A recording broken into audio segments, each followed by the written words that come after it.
My name is Lauren Ames, and I'm a writer, producer, and director.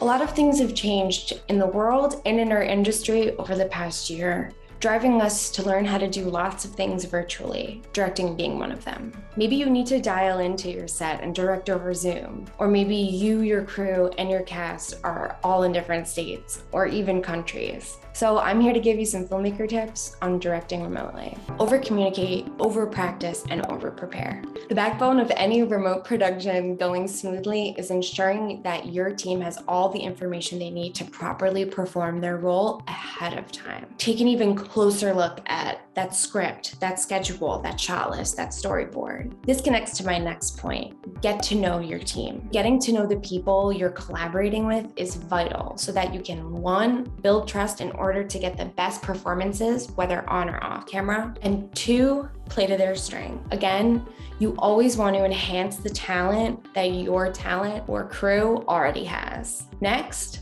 trust your team, but not too much. Trusting your team and letting go of some of that control is super important, but it's also super important to not assume that your team knows everything or has a full understanding of your vision, especially if you've only had, say, 2 30-minute conversations over Google Meet. And again, especially if you have not worked with them before. You might know that a particular scene requires a gimbal, but your DP might not. Make sure to voice these thoughts and don't feel bad about it. Get as many takes and angles as possible. Whether everyone is remote or it's just you, make sure to capture as many takes as possible and in as many angles as possible. For instance, you could utilize 2 DSLR cameras for 2 main angles, put an iPhone and an iPad on sticks for a 3rd and 4th angle.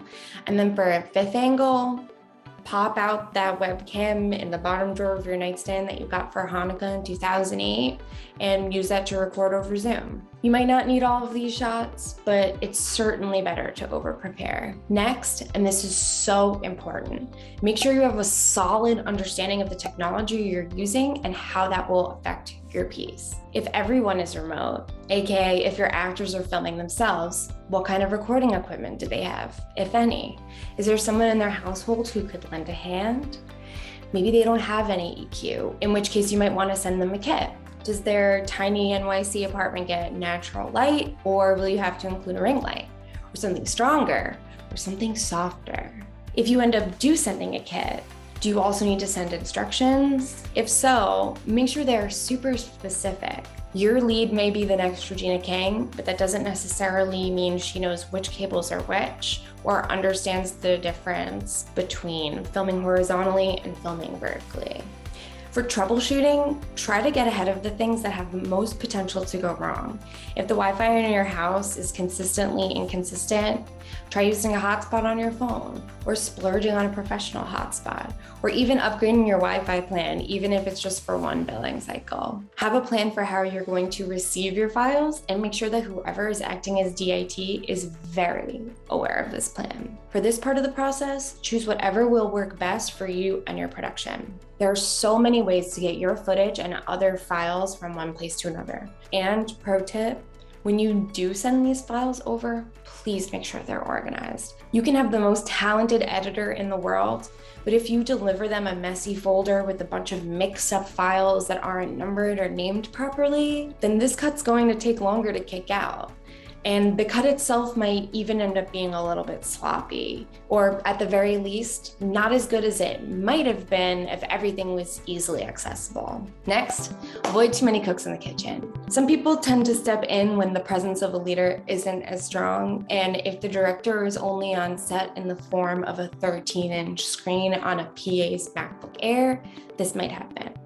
For instance, I know I'm not the only one who's been remote directing when a 19-year-old boom op decides he's the director now. To combat this, be clear with everyone ahead of time what their role is.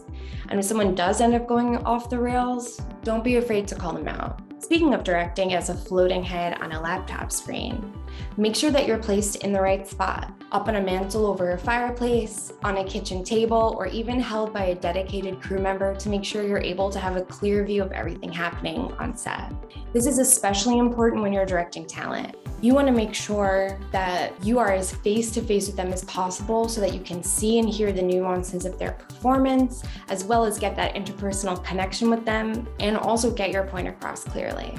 Lastly, you will make mistakes, and that's okay. We all make mistakes, but only some of us know how to push through these in order to get our intended content. 99% of the time, that footage is salvageable if you just do a little bit of creative problem solving. The final outcome might not be exactly what you hoped for, but you might like what you've come up with.